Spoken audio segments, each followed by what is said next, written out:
Si yo quiero empezar a pensar en cómo voy a utilizar mi mapa para elegir mi lente inicial, no sé cuántos adaptadores de lentes esclerales de nuestra marca y de otras hay en este momento conectados, pero en definitiva la filosofía de una adaptación del lente escleral es no tocar la córnea.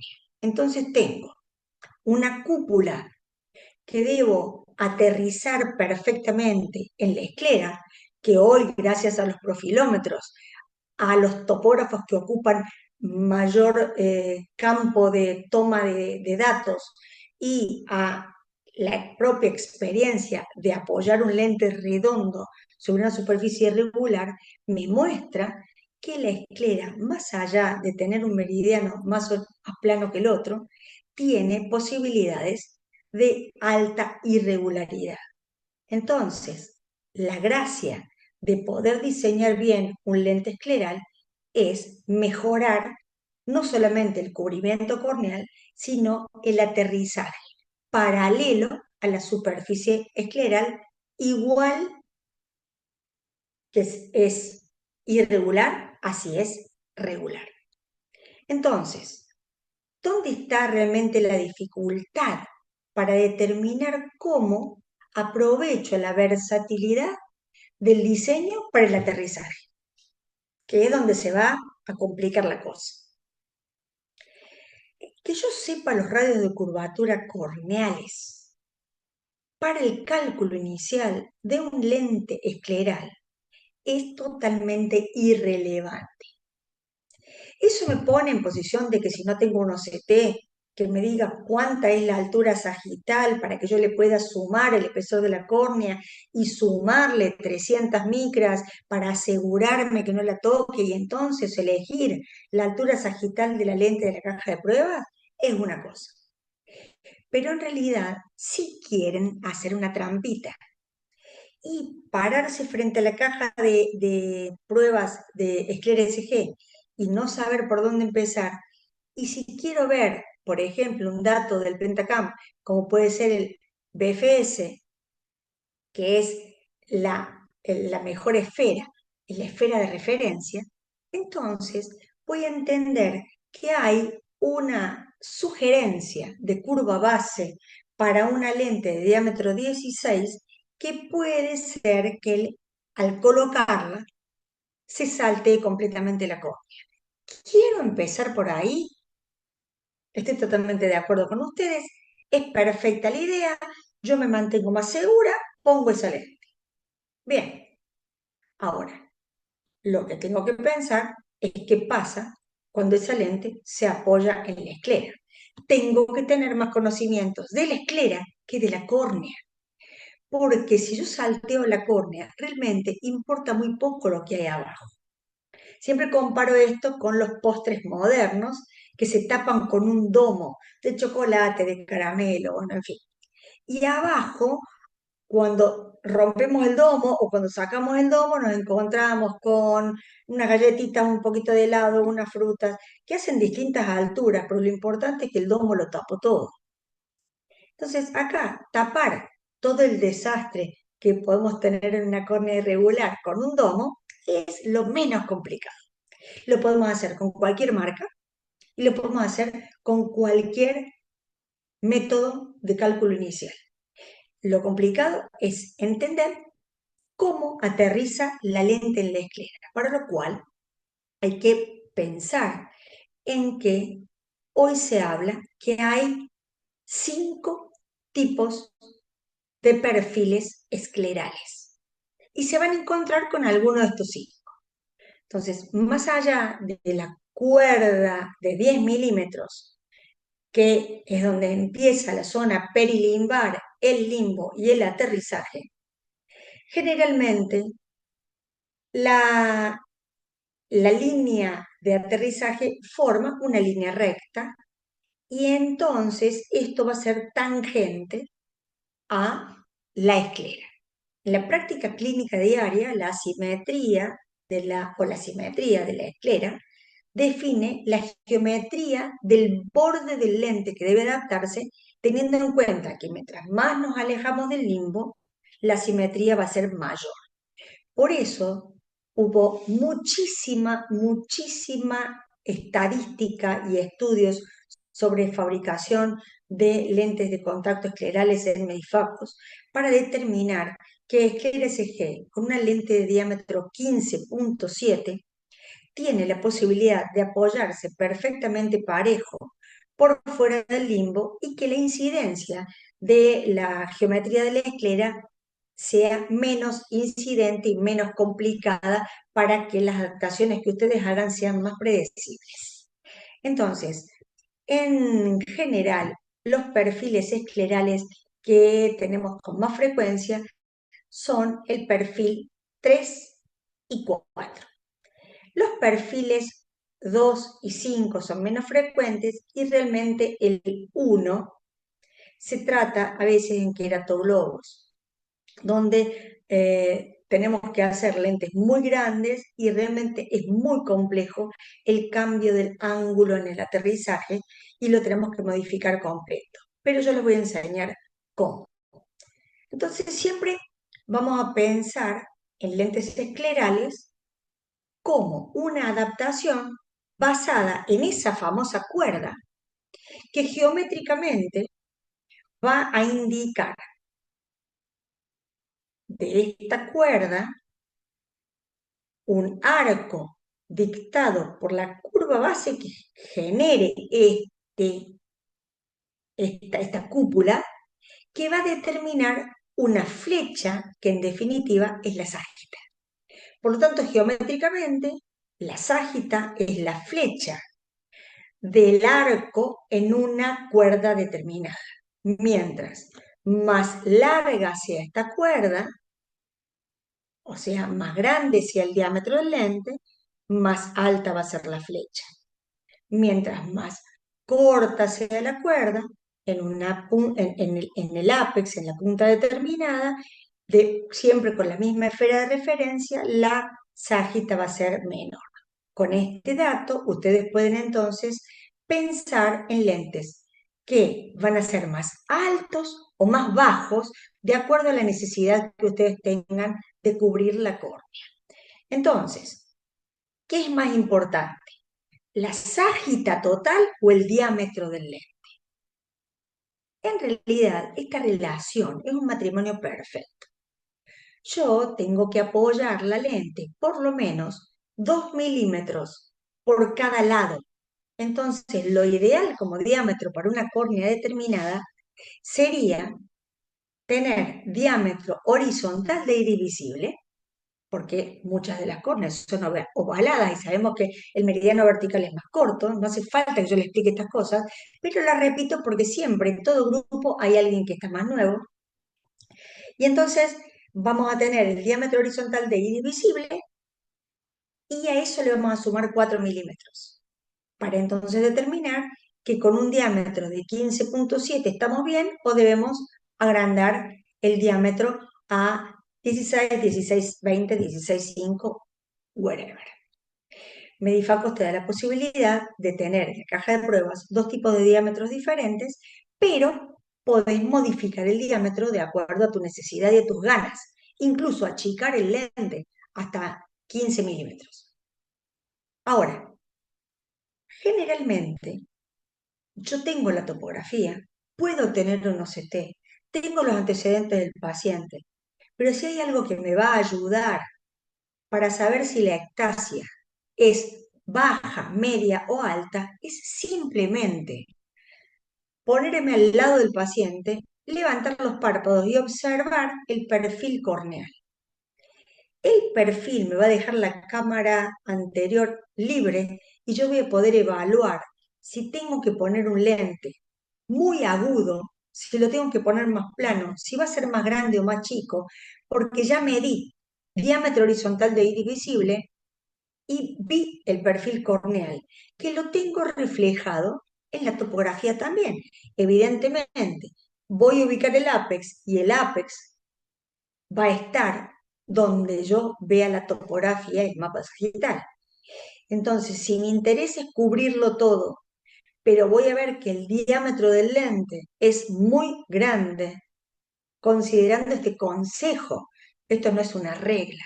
Lo que yo digo no es una regla que debe llevarse a cabo de forma como si fuese la Biblia. Esto es un consejo basado en la cantidad de casos que tengo adaptados, que yo estoy adaptando alrededor conmigo, entre los que adapto yo y los que adaptan mis colegas a los cuales asisto acá en Argentina, cerca de 400 lentes al año. Por lo tanto, en estos 9 años tengo casi 4.000 lentes adaptadas. Yo, en base a la experiencia, les transmito que si ustedes al colocar un lente lograron cubrir la córnea, pero el diámetro está realmente sobrando para todos lados, y como aquí veo un exceso de líquido en el limbo, y al cerrar la sección óptica lo estoy confirmando, que me acerco al ápex y tengo mucho líquido en el resto del lente, mi zona crítica es dejar primero el ápex cubierto, pero con un clearance mínimo de 100 micras. ¿Cómo voy a comparar el clearance? Existen tablas donde tengo dibujado el lente, el volt, que es ese líquido verde que está en el medio, y la córnea, para que yo pueda comparativamente con los datos que tenga, ya sea del espesor de la lente o del espesor de la córnea, cuánto, por comparación, tiene el ancho del clearance. Si yo empiezo con mi lámpara de hendidura a amarla, a asociarme a mi lámpara de hendidura y comparo permanentemente y afilo mi ojo, yo puedo tener un OCT para controlar esa adaptación y practicar que lo que yo estoy viendo se refleje en el OCT. No voy a utilizar el OCT para que reemplace a mi ojo, porque de los que estamos aquí reunidos esta noche, no sé si el 10% tiene OCT. Ojalá todos tuvieran un Anterion, un Pentacam, un OCT de cualquier otro tipo, un profilómetro. Bueno, en fin, todos querríamos trabajar con el mejor de los equipos. A eso debemos apuntar, ahí debemos llegar, pero hoy tenemos que empezar por algo. Como, siguiendo con este ejemplo, si yo tengo que la topografía en su mapa sagital me está indicando una gran agudeza, una gran curvatura en los 3 milímetros centrales, que va bajando un poco hacia los 5 y hacia los 7, pero que hacia la periferia, hacia el resto de la córnea, realmente se aplana bastante, y tengo más de 13 dioptrías de astigmatismo total, va a ser bastante en vano que yo intente adaptar un lente corneal con éxito, porque voy a tener que hacer un lente muy agudo, muy pequeño y muy personalizado, que va a generar que a lo mejor la imagen de fluoresceína sea buena, pero el paciente va a tener disconfort, se le va a saltar el lente, no va a tener estabilidad de visión, bueno, en fin, no va a ser una adaptación que el paciente vaya a sostener en el tiempo. Entonces le pongo un escleral. Muy bien, yo digo, perfecto, con el perfil, vamos de nuevo, con el perfil corneal que yo vi y comparando con la topografía, veo que es una ectasia alta. Entonces me voy a posicionar en mi caja de prueba dentro de las lentes de diámetro 15-7, porque vi que era una córnea chica, y voy a buscar entonces entre la lente 9 y la 13, que son las lentes más altas de la caja. Ustedes van a observar que en cada blister tienen la disponibilidad de los datos de curva base, la graduación que tiene esa lente, el diámetro que tiene y la ságita. Y yo tengo que adaptar por ságita. Entonces, bueno, pongo mi primera lente, puse la lente T50. ¿Por qué puse una lente con periferia tórica? Yo ya había probado la lente de curva base 50, que es la lente 10 de la caja, y veo que tengo un toque justamente coincidiendo con la topografía en la parte central. Me voy a ver qué pasa porque veo esta sombra, no, a ver si el diámetro estará bien, la lente está un poco descentrada. ¿Voy a preocuparme por todo esto? No, porque esto lo voy a ver después.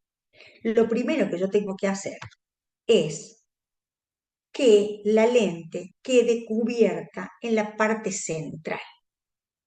Si ustedes quieren adaptar con éxito lentes esclerales, vengan de la marca que vengan, y luego van a trabajar con la filosofía de adaptación que desde Medifacos estamos tratando de trasladarles, con solamente el ánimo de hacer fácil lo difícil y no al revés, como nos intentan mostrar. La lente se arma desde el centro hacia la periferia. Entonces, yo tengo que lograr que ese toque que yo tenía en el ápex ya no esté. Después veo qué pasa más afuera. La anatomía del lente, que ustedes lo van a conocer, y en la caja de pruebas que ustedes tengan, va a estar en la contratapa, nos muestra que es una lente con muchas posibilidades de ajustes y que es una lente muy versátil. Yo puedo modificar la zona central del lente, que le llamamos un área de libramiento apical, que es la zona óptica específicamente del lente, que tiene 9 milímetros. Vamos a tener luego de esos 9 milímetros un área de libramiento intermedio de la córnea que va a ocupar en el diámetro total del lente entre los 9 milímetros y los 11,8. Luego voy a tener una zona limbar que va a ser la caída de esa bóveda sobre el limbo para ir hacia el aterrizaje, que va a estar entre los 13 y los 15 milímetros, y lo que sobre de ahí en más, en el diámetro 15,7 total, va a ser todo el aterrizaje, el borde, que va a estar dividido en dos. Una cosa va a ser el área perilimbar, es decir, desde el limbo hacia el bisel, que va a manejarse con un ángulo, y otro va a ser el bisel propiamente dicho, que es el que se va a elevar, a indentar o va a aterrizar paralelo para que los vasos sanguíneos provenientes de la esclera que tienen que pasar por debajo del lente permanezcan saludables, libres de culpa y cargo y provean de sangre a las células madre como es su tarea habitual. Entonces, yo, una vez que logré cubrir el centro, el ápex, es probable que, por ejemplo, si en vez de tener una córnea aguda como la que tuve recién, yo tengo un trasplante, depende de lo centrado que esté ese trasplante penetrante, voy a tener áreas de irregularidad corneal más elevadas que pueden estar sobre los puntos. Esto también puede darse cuando hay un anillo intracorneal que está solamente puesto en un lugar y en el resto no. Entonces probablemente yo me encuentre con que elegí bien la bóveda del lente, pero voy a tener este toque solo en esta zona y tengo cubierta toda la lente. ¿Qué hago? Ay, no sé, cambio la lente, le cambio de marca, le pongo otro diámetro, agrando la lente.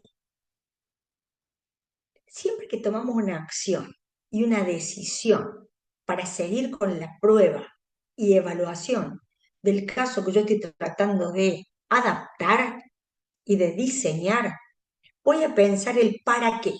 Yo en esta profesión siempre he prevalecido la palabra para qué en lugar de por qué. Yo sé por qué voy a modificar la lente. El por qué es porque está tocando. ¿Y qué es la ley uno en una adaptación de lente escleral? No tiene que tocar. Entonces, porque está tocando, debo tomar una decisión. El para qué es el que me va a decir si yo decido una resolución, si yo decido modificar la lente, ¿qué quiero lograr con eso? Por lo tanto, en este diseño de lente, la lente tiene grabados unos anillos en láser que les permite saber si este toque está dentro de la zona óptica o está dentro de la zona intermedia. Entonces, simplemente, como yo sé que puedo subir hasta 200 micras la zona intermedia, puedo tomar dos decisiones para lograr este lente sin toque en zona periférica. O hago toda la prueba y después me fijo en la periferia y pido esta lente, pero con la zona intermedia elevada a 200 micras, o si yo estoy evaluando que el toque es mucho y no me va a alcanzar, eso lo dice la experiencia, voy a poner directamente primero la lente inmediata más alta que tenga la caja de pruebas. Fíjense que yo no estoy hablando de curvas bases, estoy hablando de la lente más alta. Voy a conservar el diámetro y voy a modificar un solo parámetro del lente. Miro mi caja de pruebas, la lente inmediata más alta la pongo. Entonces este toque se va a disminuir y digo, bueno, entonces sí, ahora voy a solicitar una modificación en la zona intermedia. Punto. Pero si encima de que yo tenía que cubrir toda la parte central del lente, cuando lo logro, siento que hay un cierre en 360 grados apretando el limbo. Yo tengo dos recursos. O agrando el diámetro para que eso agrande la bóveda del lente y eso entonces haga que el aterrizaje de la bóveda del lente quede por fuera del limbo y después viene el aterrizaje propiamente dicho del lente, o con esclera SG, viendo que el diámetro total de mi lente, que yo por regla sé que con que sea 2 milímetros más grande de cada lado, 4 milímetros más grande que el total del diámetro horizontal del divisible, me alcanza, lo que voy a hacer entonces es solicitarle a fábrica, es decir, señores, esta lente me encanta, pero le voy a subir 200 micras, 150, 180, 120, lo que ustedes consideren, al limbo. Voy a dejar toda la lente como está y voy a modificar solo el limbo. Entonces, el para qué nos permite tomar decisiones sabias al momento de no enloquecer cuando el paciente está feliz porque es asintomático y nosotros estamos viendo esto que es peligrosísimo. Entonces, cuando yo pido que me agranden el limbo, obtengo la misma lente y ya no tengo toque limbar. Y no agrande el diámetro del lente, que realmente no sé si eso iba a mejorar el toque del limbo y cuánto yo tendría que subir el diámetro del lente. Entonces, pensemos que seguimos la consigna y el datazo de la noche es armo el lente desde el centro hacia la periferia. Apex cubierto, zona intermedia cubierta, limbo cubierto. Ahora me preocupo por el aterrizaje porque esto es la parte más difícil de la adaptación de toda escleral.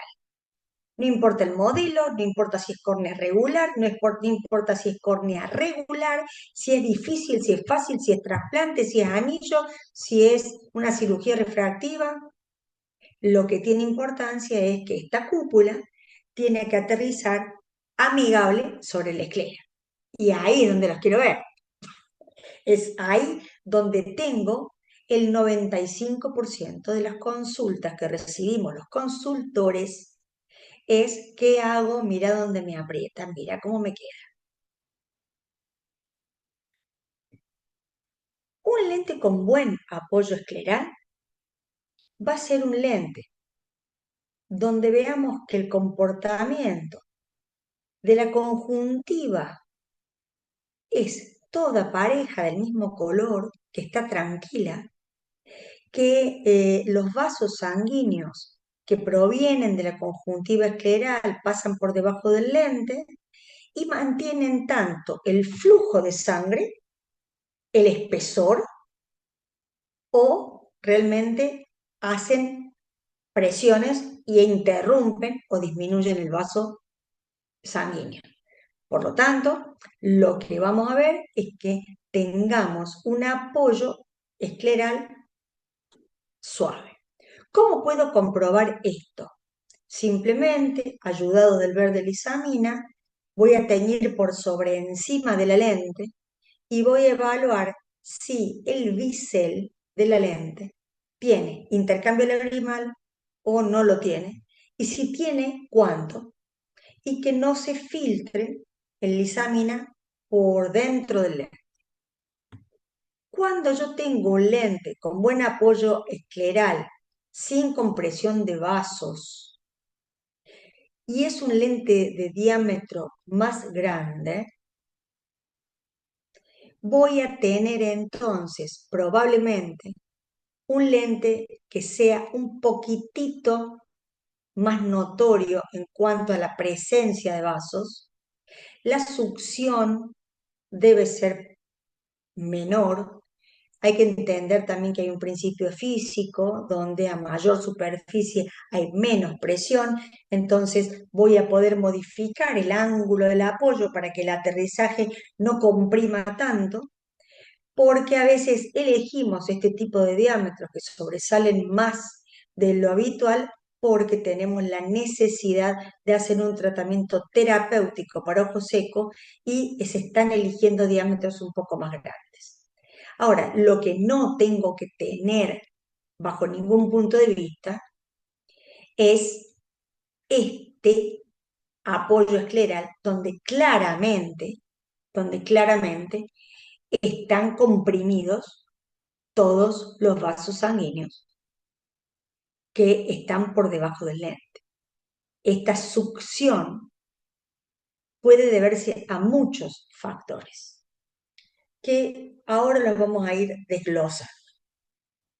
Generalmente, cuando ustedes nos consultan sobre el apoyo escleral, preguntan si esto se soluciona levantando el borde o levantando el ángulo. Lo primero que yo tengo que observar es si no tengo mucho clearance debajo de la lente. Ya lo vamos a ver en un par de slides adelante. Porque teniendo mucho clearance, a veces tengo miedo de tocar la córnea, entonces lo que hago es trabajar con seguridad clínica y pongo un lente mucho más alto, porque por ahí hay algunos estudios clínicos y alguna gente diciendo que no importa tanto, que yo trabajo con clearance de 400 micras y pacientes que hace 2 años que están con la lente y no muestran hipoxia y de bla.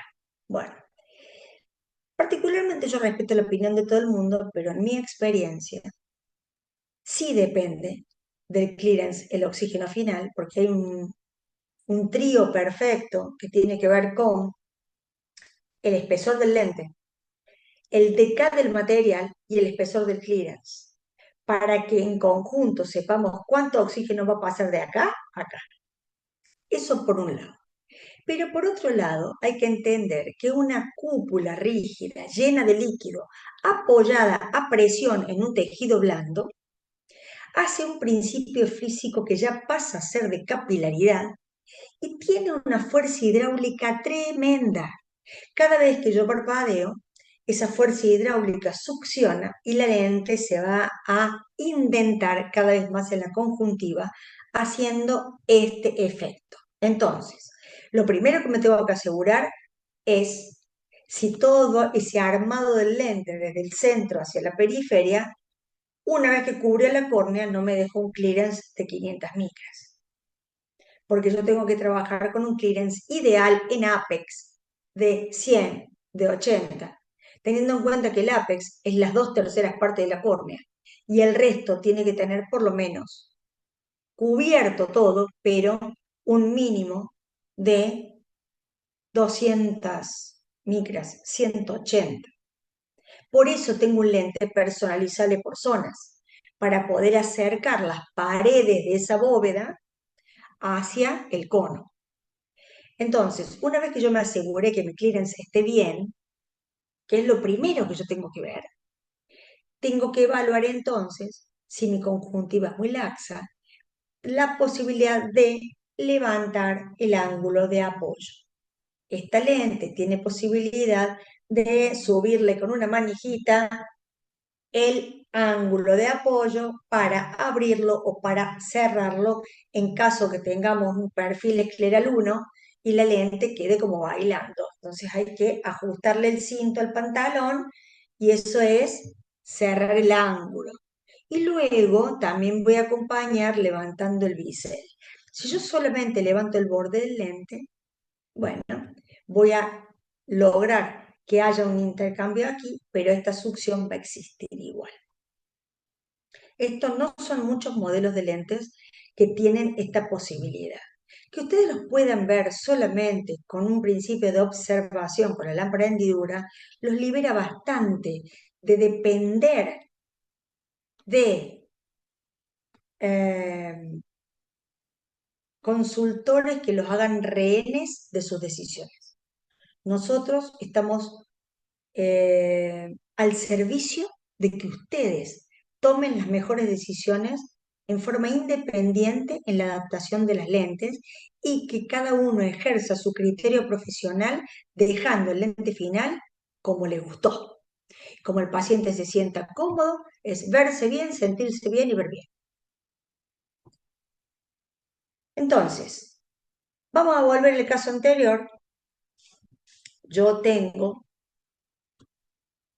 el ápex agudo, puse la lente T50, la lente está ligeramente descentrada, la lente tiene aquí mucho líquido, pero lamentablemente tengo que seguir curvando la lente para salirme de acá, porque, datazo número 2, si yo mido el toque horizontalmente y por cada milímetro de toque yo tengo que subir 100 micras la ságita para que no toque, y acá tengo unos 4 o 5 milímetros de toque, con la posibilidad de esclerecer de solicitar a fábrica, oye, Marcelo, subime 200 micras la ságita, no me va a alcanzar.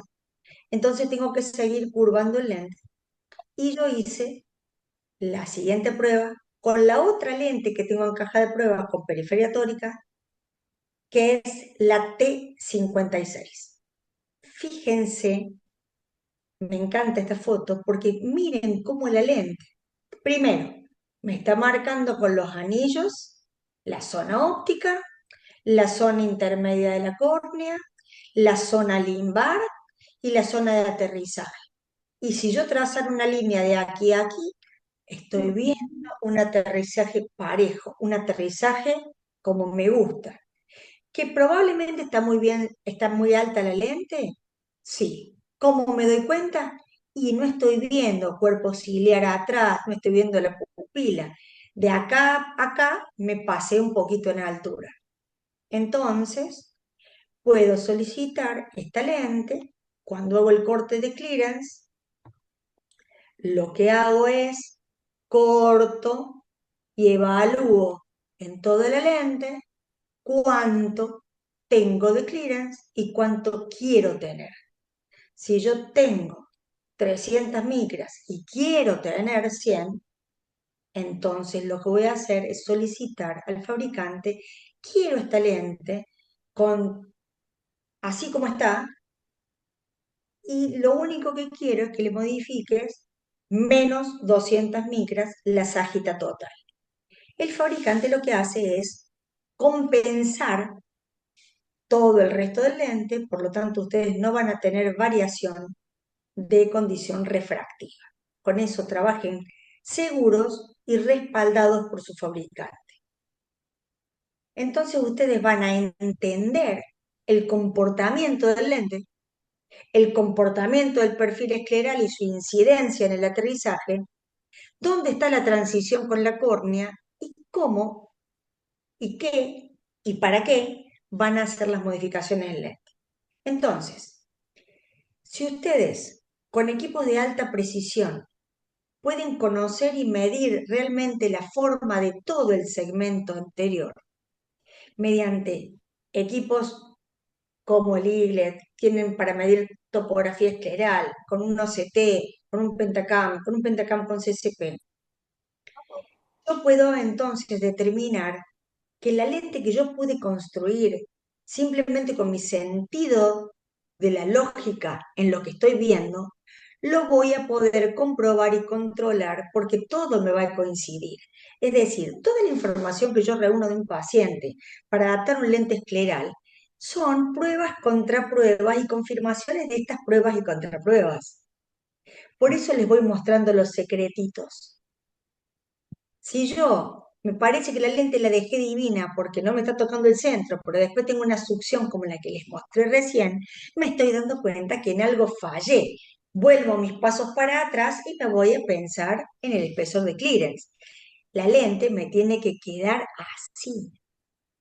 Yo puedo considerar el aterrizaje del lente con un profilómetro excelente, pero si no, un buen truco para medir que el aterrizaje del lente es paralelo a la esclera es simplemente colocar una sección óptica con luz blanca brillante, cerrando la hendidura a la mínima, como siempre, a 1 milímetro, y en vez de mirar la córnea de frente, voy a poner la columna de observación, o sea, la luz la voy a poner de frente, y la columna de observación la voy a correr ligeramente 30 grados para que entonces haga un ángulo obtuso y yo pueda obtener esta imagen de perfil con mínima magnificación para poder levantar los párpados y observar toda la lente. Y si el haz de luz continúa desde la lente hacia la esclera en forma recta, es porque la lente está alineada con la esclera. Por el contrario, si yo tuviera una lente indentada en la esclera, la luz va a sufrir una tortuosidad, va a hundirse en la esclera y va a mostrarse como una S. Y por decir el contrario, yo tuviera levantada la lente y yo tuviera dudas si el borde está bien, pero el paciente me está manifestando, siento la lente, che. Un lente escleral alineado no se siente. Si hay algo que el lente escleral tiene por sobre cualquier otra lente de contacto es que es cómoda, es asintomática. El paciente la siente cómoda desde el momento de inserción inicial. Y los invito a todos que con su caja de pruebas realmente coloquen una lente en su ojo, pongan la lente 1, que es la lente más baja de toda la caja, agarren la lente 1, solución salina, pónganle fluoresceína, coloquen, trabajen con un asistente que haga estas mediciones, que saque estas fotos y realmente se van a dar cuenta que un lente escleral alineado de forma paralela es totalmente cómodo. Entonces, si la lente estuviera ligeramente levantada, y el paciente lo está manifestando, que esa es la prueba, ustedes van a tener una difracción de la luz y se va a hacer como si fuese un corte y un desvío de las de luz y eso va a indicarles que tienen que alinear el borde de la lente y entonces van a poder pedirle al fabricante borde reducido, nivel 1, nivel 2, lo que ustedes consideren. Siempre la práctica hace al maestro. Entonces, cuando me presentan para consulta o cuando llega a su consultorio casos clínicos de este tipo, trasplantes muy viejos, protuidos, donde empiezan a pensar si lo adaptan o no lo adaptan, si este paciente está en condición de ser trasplantado o no, que sí, si ya está trasplantado, si tiene un trasplante, si tiene dos. Bueno, lo que sabemos es que el paciente tiene necesidad de ver y hacemos todos nuestros análisis clínicos, no les voy a decir a ustedes, profesionales de una alta capacitación clínica en optometría, son los más de Latinoamérica, tienen todo mi respeto, de ¿Cuáles son los cuidados que tienen que tener? Ojo que hay un micrófono abierto. ¿Cuáles son los cuidados que tienen que tener realmente para que la salud de esas células endoteliales sobreviva a la adaptación del lente escleral? Pero vamos a hacer de cuenta que es la única alternativa que ustedes tienen y toman la decisión de hacer un lente escleral. Marce, Sí, discúlpame, qué pena. Me están escribiendo que si puedes, por favor, repetir la forma de realizar el corte en la lámpara. sí, un gusto. Esto porque esto es algo que de todos los días de consultorio.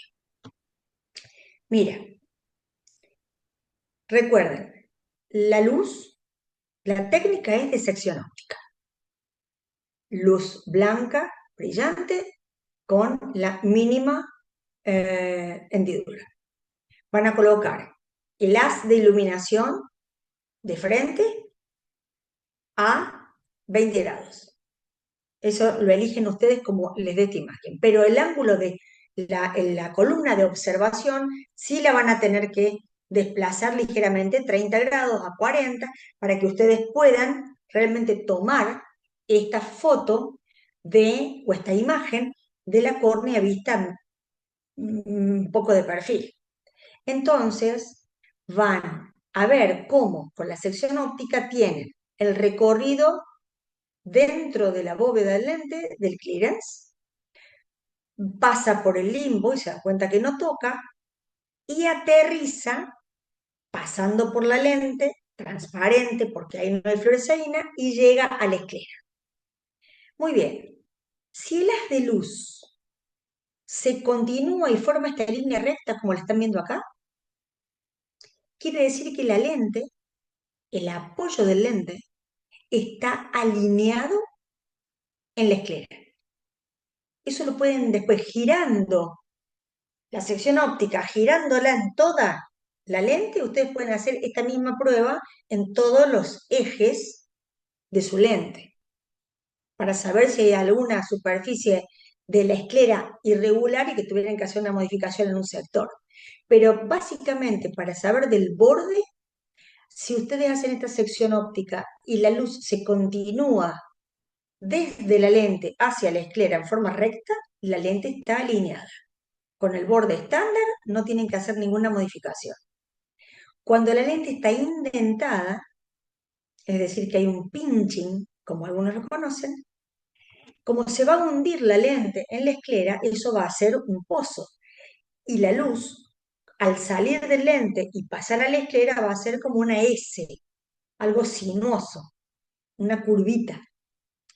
En cambio, si la lente estuviera elevada, es decir, que el borde del lente estuviera ligeramente levantado de la esclera, lo que va a hacer es una difracción de la luz. Y van a notar que esta línea que viene desde la lente y debe continuar hacia la esclera, hace una difracción, un corte, tac, tac. Entonces, esa es una técnica que no falla y si ustedes después lo colocan y tienen la fortuna de colocarlo en un profilómetro, lo van a poder ver alineado. O sea que en realidad la esclera en relación de los profilómetros es algo muy importante para considerar en escleras altamente irregulares. Son herramientas de control con mucha exactitud, pero ustedes afilando el ojo en su consultorio a diario pueden entonces establecer medidas que le den la pauta si su lente está bien adaptado o no, de acuerdo con lo que están observando y con lo que está sintiendo el paciente. ¿Quedó alguna duda?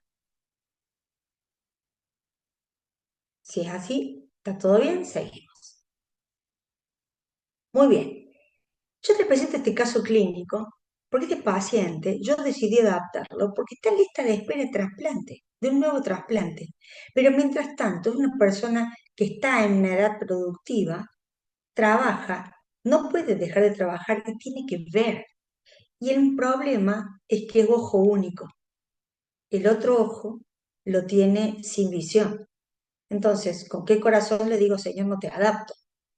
Con este tipo de topografías y con la manera, con los datos que he podido tomar una topografía, rudimentaria, como este tipo de topógrafo, realmente yo tenía que hacer ensayo-error.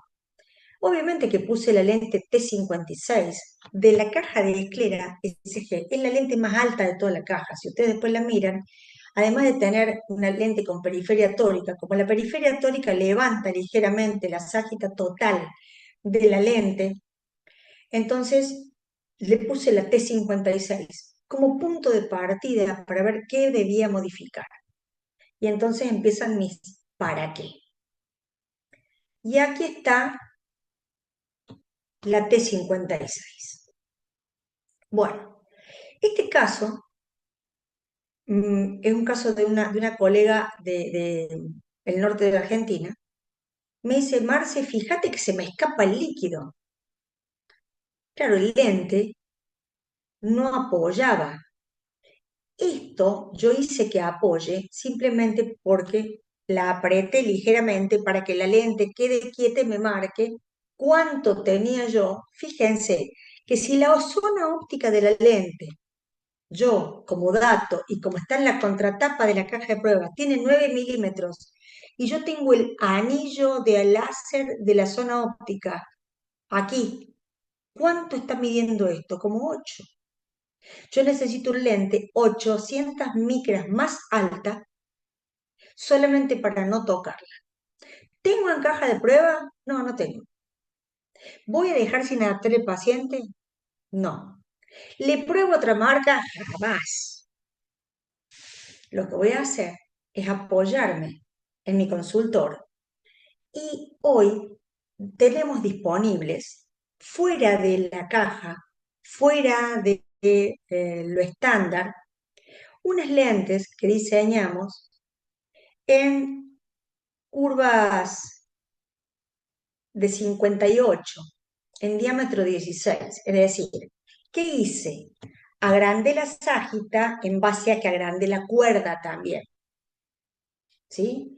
La flecha de mi arco con una cuerda más alta me hace tener con una curva cerrada más aprovechamiento de la ságita. Por lo tanto, le solicité a mis facos que nos hiciera una lente 57 dioptrías, 58, tanto en diámetros 15,7 como en 16 y tanto en lente con terminación esférica como con terminación de periferia áptica tórica nivel 2 y tengo esas 6 lentes extras para casos como este.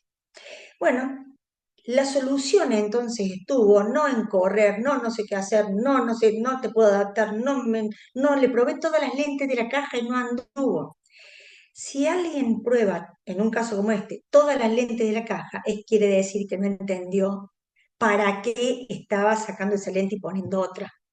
Porque si yo tengo que la lente más alta de la caja toca 8 milímetros, yo necesito un lente más alto. ¿Tengo en la caja una lente más alta? No, ¿para qué lo voy a torturar? Lo que hago es entonces personalizar un diseño. Me llegó esta lente, fíjense que es como, no sé, esto, mi abuela tenía en una caja de costuras un dedal que era una... Perdón, Marce, que yo me estoy extendiendo con mi charla, que sé que era 1 hora y estoy abusándome de la paciencia de ustedes, pero no tenía desperdicio poner este caso. No te Y preocupes, está súper interesante. gracias. Entonces, la lente era como un dedal, profunda, pero pequeña, preciosa, el espesor de 300 micras. Una divinura la lente, -14, y ahí la colocamos. Fíjense de frente, aún yo pensando en que con 800 micras más era lo que yo necesitaba para no tocar el ápex, la lente quedó alta. Pero es más fácil cuando yo ya puse una lente, me cubrió la córnea, cubrí mi objetivo, acá está dibujada la zona óptica del lente, que era la zona de toque, y de perfil yo puedo ver cómo queda la lente sostenida, sin presionar, que la esclera está tranquila, que tengo un aterrizaje con mínimas modificaciones. Obviamente, cuando yo hago el corte en la zona más crítica, Acá yo tengo un clearance hermoso, 150 micras, pero a partir de aquí, a donde termina el trasplante, y voy hacia el limbo, tengo cerca de 800 micras. ¿Qué puedo hacer yo con estos casos? Entonces, le dije, perfecto. Si yo acá tengo 140 micras más o menos, me fui a un OCT y lo quiero dejar cerquita, cerquita, en esta zona, pero quiero bajar acá, no me basta con bajar la sagita total, no me basta con achicar el diámetro del lente. Tengo que dejar acá en 100, le pedí entonces, bajame la sagita total solamente unas 80 micras, en zona intermedia, bajame 100, sobre el limbo, bajame 200, y es todo lo que pude lograr. A veces las lentes, en casos críticos como estos, quedan como quedan. Si yo quiero que esta lente quedara como un guante en la córnea que yo tenía, lo que necesito es un lente distinto, otro lente, un lente hecho con, no sé, con impresora 3D. Conocemos esos métodos, con los costos que eso tiene, pero yo puedo facilitarles a ustedes una adaptación con lentes de apariencia sencilla, fácil de pensar en las modificaciones, con resultados donde un paciente está feliz. Y tenemos una adaptación que va a servir hasta que este paciente se vuelva a trasplantar, porque seamos conscientes que este paciente está en lista de espera de trasplante, pero yo con esto le cambié 100% la vida hasta que él se trasplante. Y eso es lo que hay que pensar, en definitiva. Entonces, si yo tengo opciones de control sobre toda la lente, sobre las zonas, desnudando el lente desde el centro hacia la periferia en todos los lados y en los cuatro cuadrantes, yo lo que por último me ocupo es de ver cómo me queda el lente al final en el aterrizaje. Entonces voy a pensar en que yo puedo hacer ápticas tóricas, que es simplemente cambiar un meridiano más plano que el otro, que en nuestro diseño, cuando necesitamos una periferia tórica, una áptica tórica, no levantamos el meridiano anterior, sino, perdón, horizontal, sino que cerramos el vertical, y eso es que hace que nos apoyemos en el meridiano más curvo y la lente se levante un poquito. Es algo muy sencillo, en realidad, porque la lente lo que hace es poder aterrizar por lo menos en lo que fisiológicamente la esclera tiene como conocimiento ya desde la prepa, un meridiano más plano que el otro. Esto, lo más fácil que se le puede hacer a un lente es periferia tórica. Casi todas las adaptaciones que nosotros estamos viendo hoy en todas las líneas de lente de contacto pueden tener posibilidad de periferia tórica. Eso es lo más rudimentario que se le puede hacer a un lente. ¿Cómo sé si yo necesito apoyar el lente con periferia tórica o si necesito hacer otra modificación? Parte del dato o de la consulta o de lo que me llama la atención que puede hacer pensar que yo necesito periferia tórica es la presencia de burbujas, que no son burbujas de inserción, obviamente, y que no es una presión de vasos sanguíneos en el meridiano horizontal, obviamente, porque esas son cosas obvias. Si yo tengo una adaptación que, teniendo un queratocono bastante agudo, pero que al ser tan agudo aquí, la lente hacia la periferia se va a aplanar y eso va a causar que yo tenga una tensión en la lente, porque esta amplia toricidad que tengo en esta córnea se va a trasladar a la esclera también. Yo, lo primero que tengo que ver cuando hago esto, a mí me mandaron esta foto y dice, pero mira todas esas burbujas, ¿qué hago con las burbujas? Y mi respuesta fue, ¿por qué te preocupas por las burbujas si tenés semejante toque acá? Si la lente, tatazo, se arma desde el centro hacia la periferia, primero alinea la lente en el centro, alinea la lente sobre la córnea, elegí la lente adecuada y después vemos qué pasa con las burbujas. Entonces, vamos acá, lente alineada. Esta es la lente correcta. Tenemos translucencia atrás, se ve la pupila, es una lente que sospechamos que tiene un clearance adecuado. Tengo burbujas. Vamos a observar entonces cómo puedo yo determinar si la presencia de burbujas, que obviamente van a ingresar por debajo, tienen que ver con una tensión en meridiano horizontal que levanta el vertical. Acá les muestro un videito que si yo instilo fluoresceína en hora 12 y hago un pequeño movimiento, así ya vieron algunas burbujas recién, y el ingreso de fluoresceína por dentro del lente es en forma vertical y me está marcando acá que hay un meridiano más plano, fíjense el ápex.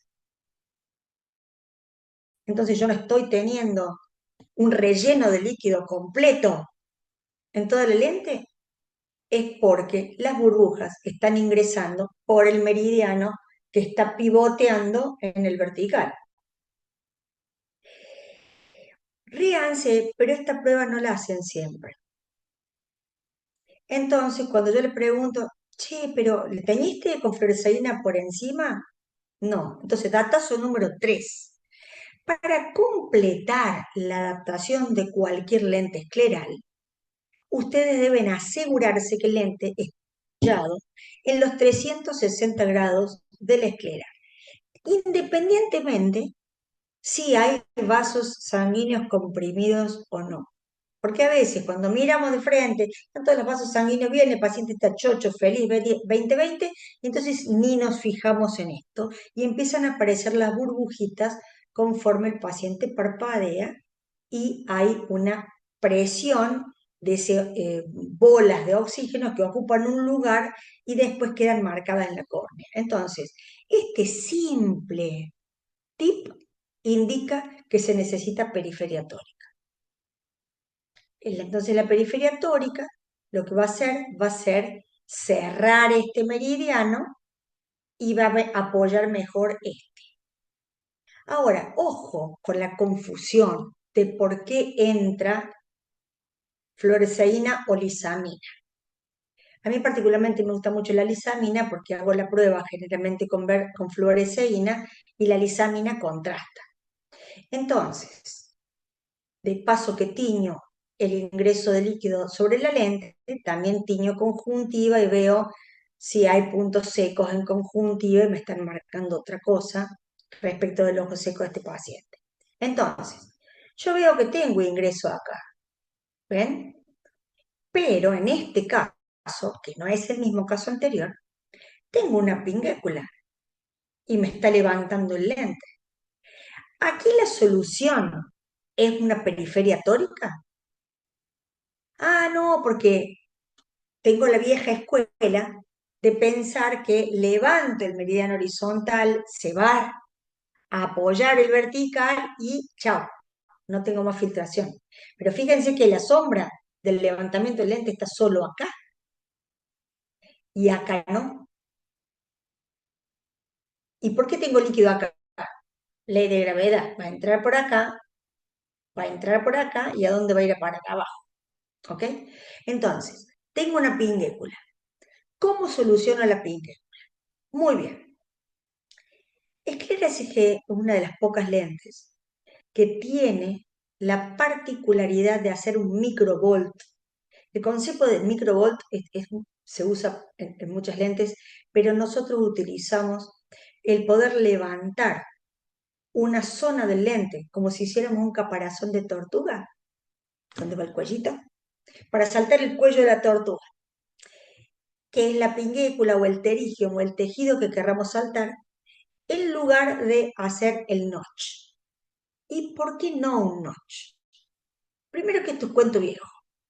Si tenemos tecnología, se están todos queriendo adaptar con Pentacam, con CCP, con profilómetros, dale, con el IGLET, qué sé yo, y vamos a seguir haciendo un notch en forma manual. O por más que le pidamos a la fábrica, hacemos un notch desde acá hasta acá, y terminamos con un notch que para mí, que quiero enseñarles esta noche, el arte de hacer fácil lo difícil, el notch es hacer difícil lo fácil.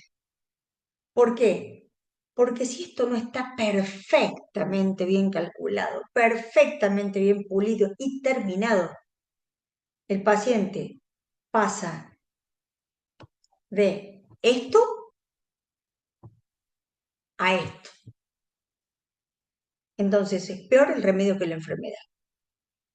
Si yo tengo la posibilidad entonces de poder transpolar un transportador donde marco el eje cero, donde tengo todos los ejes, y donde este no es el mismo paciente que recién, pero yo tuviera un tejido que saltar. Yo simplemente a Medifacos le pido que, pudiendo marcar desde dónde empieza a dónde termina la zona que yo quiero modificar, simplemente voy a marcar 10 grados antes hasta 10 grados después para considerar el levantamiento de este puente, y le voy a pedir a mis facos levantarme desde 165 hasta 25, 40 grados de ancho, 40 grados de ancho, ¿cuánto lo quiero levantar? Y mis facos lo tienen medido por niveles, lo mismo que eh, la periferia tórica, donde nivel 1 son 150 micras más arriba, nivel 2 son 250 micras, nivel 3 350 micras.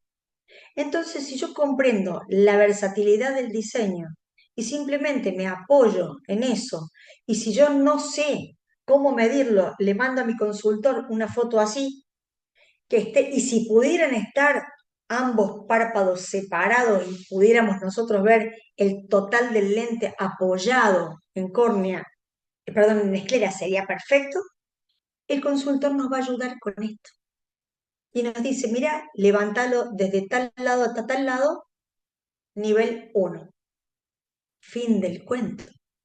Entonces, yo voy a poder tener entonces, en vez de pasar de esto, en un paciente que tenía simplemente puntos secos, un ojo seco y un tejido inflamatorio que no llegaba ni a hacer una pinguécula, en vez de hacer esto y terminarlo en este punto, este es el mismo paciente, con una elevación sectorial, lo que hice, en lugar de una periferia tórica, que yo creí en un momento que lo iba a solucionar, una elevación sectorial. Y pasamos de esto a esto. Entonces, yo creo que a veces cuando los fabricantes nos están ofreciendo hacer un notch, no es porque el notch y el recurso del notch es porque no saben hacer otra cosa.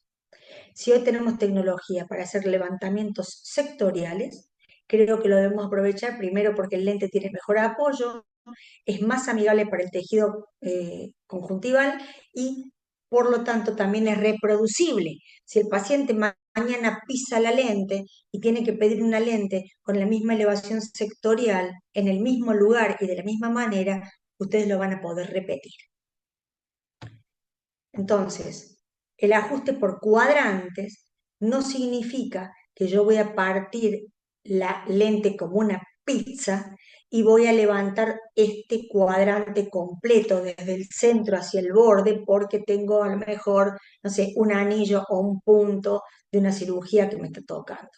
No, todo lo que tenga que ver con ajustes o levantamientos de sector para que esto sea un puente de pinguéculas o cuadrante que es lineal, ustedes les pueden pedir a cada uno de sus consultores estos videitos donde les marcan la diferencia entre elevación sectorial y levantamiento por cuadrante, es en la zona de aterrizaje solamente. ¿Cuándo utilizamos ajuste por cuadrante? Cuando tenemos una asimetría en el soporte escleral que es de tejido y es lineal. Entonces yo levanto la lente en un lugar en forma lineal como si fuese el cordón de la cuneta. No sé cómo le dicen en Colombia, pero el borde de un escalón. Lineal, desde tal lado hasta tal lado, ¿cuánto? Pero en forma lineal.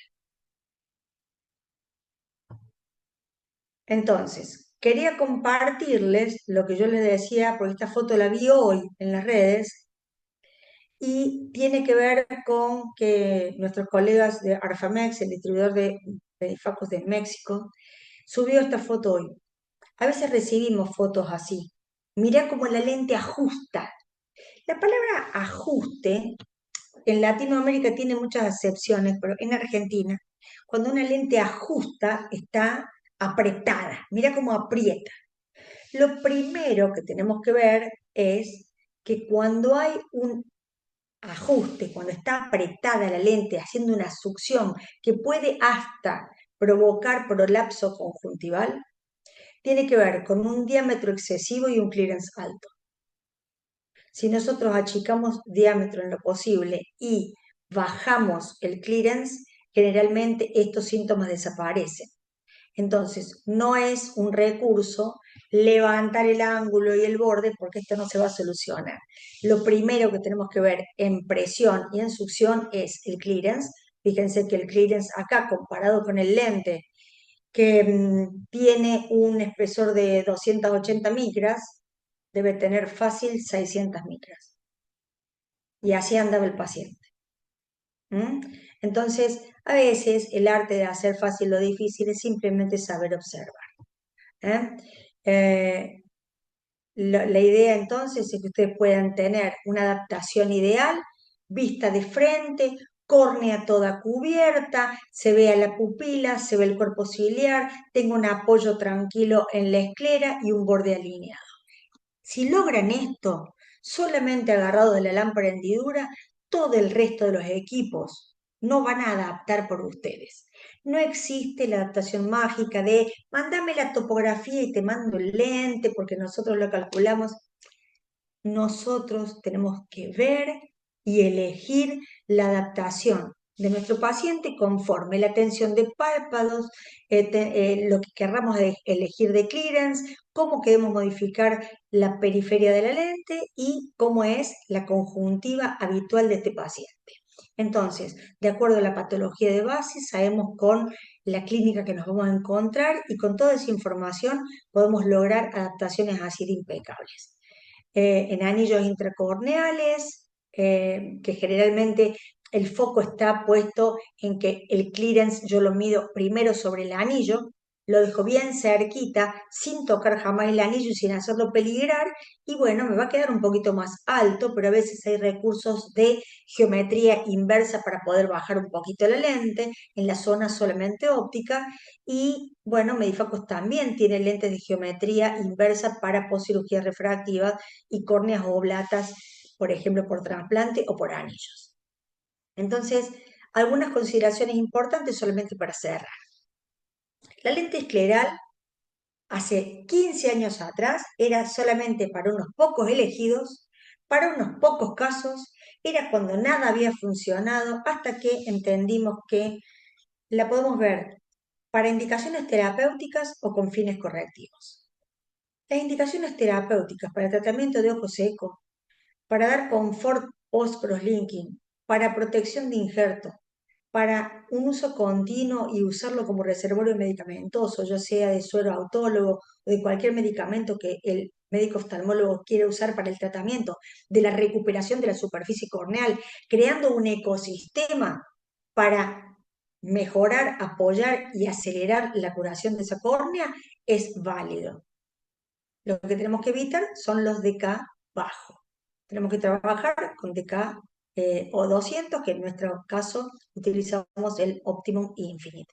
Y con fines correctivos es como estamos habituados a usar, para casos de queratoconos, para casos más simples, para pacientes que simplemente no toleren sus lentes gas permeables, están las lentes también para córnea regular, para quienes tengan que usar un lente porque sus lentes blandas no le están ofreciendo la totalidad del confort y de la visión que tienen que tener, o porque los quieren multifocales, en fin, ustedes pueden utilizar la lente con diferentes fines. El tema es saber el para qué voy a elegir este tipo de lente, que en definitiva en el portfolio que tenemos es un lente más, pero que hoy nos está dando unos resultados y unas satisfacciones increíbles para seguir adaptando vidas, como tenemos por costumbre decir en Medifacos.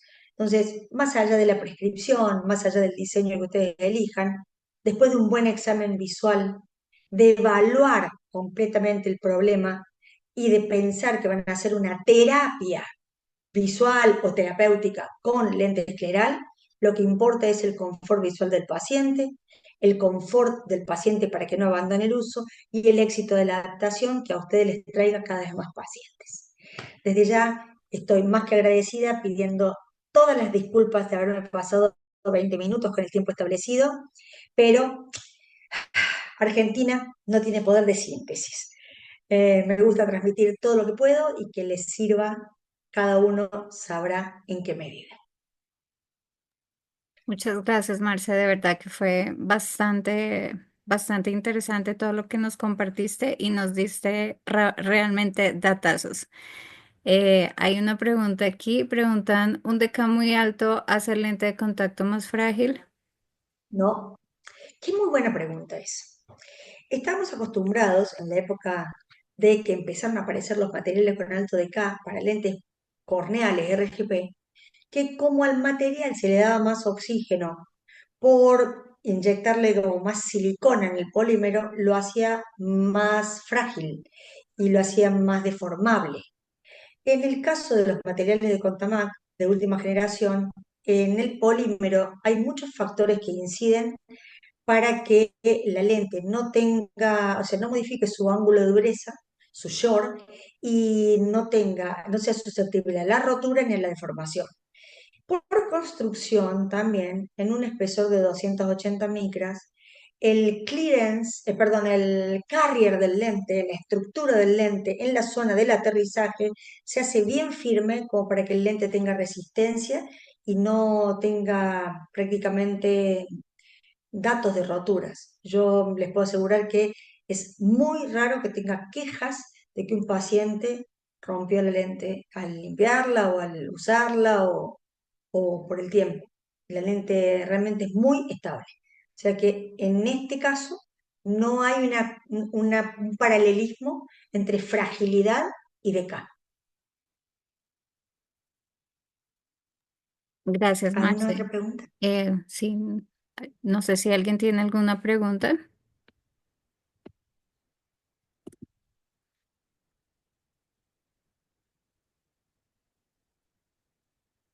Bueno, parece que no. Gracias. Eh, Ahora a mi amigo Pablo Martínez de Chile, que lo quiero mucho. Gracias. Sí, sí, te Gracias. están enviando saludos de varias partes. Marce, aprovechando que estás acá, quisiera que nos contaras un poquito de la certificación que hace Medifacos en Brasil. Sé que vamos a tener una muy cerca, es del 19 al 21 de marzo. Y como tú estás allá en primera fila, me gustaría que nos contaras un poco más sobre esta capacitación. Bueno, cuando comenzamos con este ciclo de certificaciones, la intención de Medifacos es justamente certificar profesionales de toda Latinoamérica que trabajen sus productos con la seguridad de ya de la casuística que ellos tienen con los doctores de Brasil. Y realmente hemos gestionado un formato hermoso que consta de 3 días en Brasil, en la fábrica, y donde se conoce la fábrica, que eso es muy interesante, poder ver el proceso de fabricación de pe a pa de una lente escleral y de todas las lentes que hace Medifacos, el tratamiento de plasma, el tratamiento de Hydrapeg, el tiempo que tarda una lente desde que empieza en la línea de producción hasta que sale, los controles estrictos de calidad que tienen, como les decía, y además lo que hace que la práctica haga al maestro es que tenemos un plan de 20 pacientes durante 3 días. Durante el primer día se ven la visita a la fábrica, se ven 4 o 5 pacientes, esa noche se fabrican las lentes que los mismos colegas adaptadores, por eso hacemos grupos reducidos y si necesitamos la confirmación lo antes posible, es porque se hacen pequeños grupos donde tecnólogos médicos, optómetras, ópticos contactólogos, profesionales de la salud visual que adaptan lentes de contacto de los distintos países, se unen para poner su criterio en la elección de la adaptación de ese paciente. A la noche se fabrican las lentes, al otro día, a lo primero que hacemos en la mañana es colocar las lentes de contacto en los pacientes que ustedes mismos adaptaron y ver si las decisiones que tomaron en su cabeza están plasmadas en lo que están viendo. A la tarde hacemos otro grupo de pacientes y así durante los 3 días terminan adaptados los 20 pacientes con sus lentes listas y ustedes ya fueron rotando los grupos y todos vieron los pacientes. También nos sacamos todas las dudas, hacemos concursos ahí de preguntas y respuestas para que se autoevalúen, la pasamos muy bien, Medifacos es muy buen anfitrión y realmente toda persona que ha tomado una capacitación como esa nos dice, y yo lo puedo asegurar porque recorro toda Latinoamérica, que no han tomado jamás una capacitación hands-on, es decir, con práctica total sobre pacientes reales como esta. No existe una fábrica que les haya abierto la puerta y les dé la posibilidad de tener el pan caliente al otro día en la mesa. O sea que yo realmente los invito. Creo, ¿tenés posibilidad de compartir un videíto para que puedan ver qué bien que la pasamos en la última certificación? Había colegas de Perú, de Argentina, de Paraguay, de Ecuador, de Chile y de México. Ah, y había algunos brasileños, por supuesto. Realmente la pasamos hermoso, hermoso. Es muy cortito, lo pueden ver.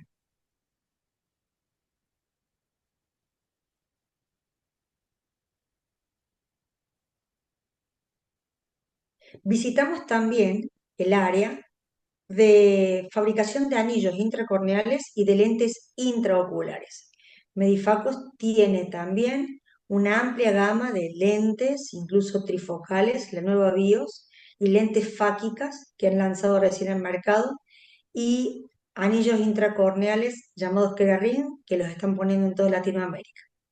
Esa es la sala donde tomamos la capacitación, tenemos todos los equipos, las lámparas, las pantallas, los topógrafos, el foróptero y bueno, después también hacemos una gran camaradería, aprendemos mucho, es una experiencia inolvidable. Ojalá alguno de ustedes nos puedan acompañar. Acá el doctor Jesús Trujillo estuvo y eso, él se fue muy, muy contento realmente. Una persona con mucha experiencia y cuando salió de Medifacos se fue muy contento con todo lo que había aprendido. Así que yo estoy más que orgullosa. Para mí un ídolo. Excelente, Marce, muchas gracias por compartirnos. Bueno, antes de despedirte, hay una pregunta. Dice, al hacer una modificación en zona intermedia y limbal, ¿se afecta el clearance de la zona óptica? Muy buena pregunta. En general no, porque Medifacos cuando modifica una de las zonas de área intermedia o de limbo para darle más altura sobre una zona crítica necesaria, va a compensar el resto de las curvas que organizan el tallado interno del lente para que el clearance no sufra modificaciones. Por lo tanto, tampoco la condición refractiva. Ellos van a compensar todo y ustedes no van a tener que hacer ningún cálculo extra. Vale, Marce, muchísimas gracias. Antes de despedir a todos, quiero contarles que vamos a estar también haciendo unos talleres teórico-prácticos en Medellín y en Pereira. Próximamente les estaremos informando las fechas. Va a estar Bruno Lima de Medifacos acompañándonos también en estas capacitaciones. Entonces, todos están cordialmente invitados y esperamos contar con la asistencia de los profesionales de estas zonas. Marce, muchísimas gracias. Sé que es muy tarde en Argentina, sé que es muy tarde y aprecio de verdad todo el esfuerzo que hiciste por acompañarnos esta noche. Fue Con súper mucho valioso tus aportes.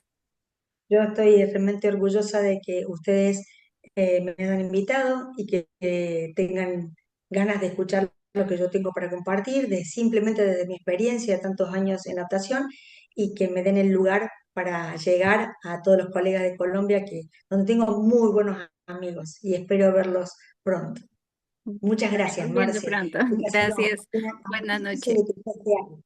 Buenas noches a todos. Gracias.